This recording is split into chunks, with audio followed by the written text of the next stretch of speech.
Od stuleci stosowane są węglanowe nawozy wapniowe. Dolomity wapniowe, wapniowo-magnezowe czy kredy regulują odczyn gleby zbyt wolno. Odkwaszającą siłą nawozu Orkal jest hydrat wapnia. To naturalna pochodna czystego reagenta tlenkowego. W efekcie reguluje pH gleby bardzo szybko i bezpiecznie. Nawóz Orkal z aktywnym hydratem wapnia okazał się fantastyczną alternatywą dla tradycyjnych nawozów wapniowych, działających wolno, nie rozpuszczających się w wodzie, a to z tego względu, że aktywny hydrat wapnia prawie 100 razy lepiej rozpuszcza się w wodzie od tradycyjnych węglanów. Łatwo można to zobrazować, rozpuszczając aktywny hydrat wapnia w wodzie i porównując rozpuszczalność nawozów węglanowych w wodzie, np. dolomitu mielonego czy nawozów kredowych. Wynik tego doświadczenia nie pozostawia żadnych złudzeń. Nawóz Orkal z aktywnym hydratem wapnia rewelacyjnie podnosi pH gleby w sposób szybki i bezpieczny, dystansując w znacznym stopniu tradycyjne nawozy wapniowe, dolomity, kredy, które naprawdę działają bez porównania wolniej. Pozwoliliśmy sobie wyrwać dwie grupy roślin z części pola, gdzie nie był zastosowany Orkal, oraz z części pola, gdzie był stosowany w ubiegłym roku przed burakami. Różnice w działaniu Orkalu widać gołym okiem. Korzenie zdecydowanie mniejsze, zdecydowanie krótsze, o wiele mniejszej ilości. Tutaj ta wiązka korzeniowa jest bardzo bogata, więc roślina, pęd nadziemny oraz kłos są dużo lepiej wykarmione. Tutaj rośliny mogły pobrać zdecydowanie więcej składników pokarmowych z gleby oraz wody, co skutkowało wielkością pędu oraz wielkością kłosa. W Orkalu za odkwaszanie gleby odpowiedzialny jest aktywny hydrat wapnia. Materia organiczna doskonale urzeźnia glebę. Ten środek aktywny, hydrat wapnia, jest pod tym względem bardzo dobry przede wszystkim dlatego, że zwłaszcza w połączeniu z materią organiczną, w związku z tym organika i kalcium, czyli wapń, sprawia, że efekty są najlepsze przede wszystkim dlatego, że powstają frakcje próchnicy najlepsze z punktu widzenia buforowania zdolności sorpcyjnych. Orkal wpisuje się w pragmatyczne podejście do nowoczesnego rolnictwa. Według badań Instytutu Uprawy, Nawożenia i Gleboznawstwa w Puławach nawóz ten zwiększa przyrost masy zielonej od 20 do 40%, a białko zbóż do 30%. W przypadku pszenicy o 18%. To produkt w 100% polski. Efekt polskiej myśli technologicznej, wielokrotnie nagradzany na rolniczych imprezach targowych. Coraz więcej rolników poszukuje szybkich i skutecznych sposobów, by zmniejszyć zakwaszenie gleby. Im lepsza kondycja ziemi, tym lepsze zbiory.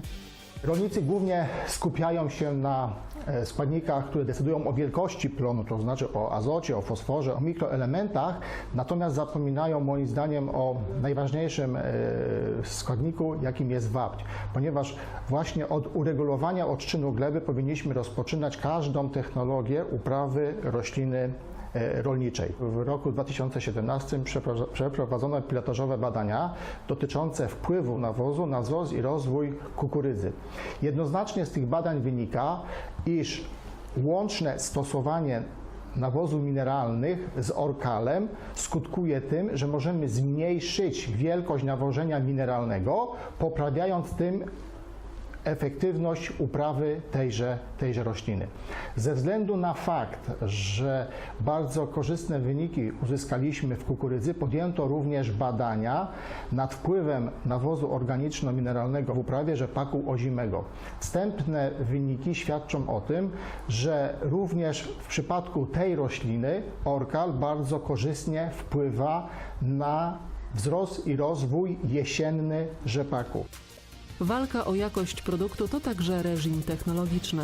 Nawóz Orkal, jak i technologia FuelCal, w wyniku której powstaje nawóz, są opatentowane i zwracamy bardzo dużą uwagę na to, aby przestrzegane były reżimy technologiczne. Jest to niesamowicie istotne, aby nawóz był skuteczny, bezpieczny. Zakłady, które przestrzegają ścisłego reżimu technologicznego zgodnego z patentem o nawozach o kontrolowanym uwalnianiu składników chemicznych do gleby, mogą się pochwalić bardzo wysoką jakością produktów wynikowych, które de facto wpływają na plony uzyskiwane przez rolników, a tym samym takie produkty są łatwo rozsiewalne przez farmerów, łatwo dozowane na pola przez farmerów. W związku z powyższym utrzymanie tej jakości i przestrzeganie tego reżimu technologicznego jest szalenie ważne dla rozpowszechnienia naszych produktów. Jeżeli chodzi o jakość produktu, jest ona o tyle ważna, że przekłada to się wprost na jakość plonów, które rolnik zbiera z pola. Więc dbałość o przestrzeganie reżimu technologicznego, dbałość o przestrzeganie procesu technologicznego, który gwarantuje tą jakość, przekłada się wprost później na plony, na efekt finalny, który rolnik zbiera z pola. Odpowiedni nawóz to jedno, ale precyzyjne jego zastosowanie to drugie. Istnieje już możliwość przygotowania bardzo szczegółowej mapy pod względem zmienności fizycznej gleby oraz jej zbadania na zawartość składników odżywczych i pH, co można wykorzystać do zmiennego nawożenia mineralnego i wapnowania. Takie nawozy jak Orcal są bardzo nowoczesne i aby wykorzystać jej pełne atuty, należy wykorzystywać technologię precyzyjnego rolnictwa. W pierwszej kolejności wykonujemy badania gleby, które pozwolą nam na oszacowanie, w jakim stanie jest nasza gleba, jak dużo tego nawozu potrzebuje. Najczęściej jest bardzo duża zmienność. Okazuje się, że w jednym rejonie pola wymagane są zupełnie inne dawki niż w drugim. Żeby to wykonać, tak jak wspominałem, robimy badania gleby, dostarczamy rolnikowi mapy, profesjonalne mapy z dawkowaniem. Drugim etapem jest precyzyjne zaaplikowanie tego nawozu. Tutaj z pomocą idzie nam nawigacja równoległa, która z jednej strony daje informację rozsiewaczowi, jaka dawka ma być zastosowana w danym miejscu, a z drugiej strony jeździmy równolegle. Często wapnowanie wykonuje się bez ścieżek technologicznych. Nawigacja pozwala nam na jazdę co określoną liczbę metrów, bez wykonywania nakładek i mijaków, co jest bardzo istotne do równomiernego rozłożenia nawozu. Zastosowanie systemów precyzyjnego rolnictwa w rozsiewaczach nawozów to kolejna poprzeczka, na której pokonanie decyduje się coraz więcej gospodarstw. Przystosowanie tych maszyn do pracy w tym systemie daje szereg korzyści. Przede wszystkim optymalizację nawożenia, która z kolei przyczynia się do uzyskiwania wyższych plonów i często również do oszczędności w zużyciu nawozów mineralnych.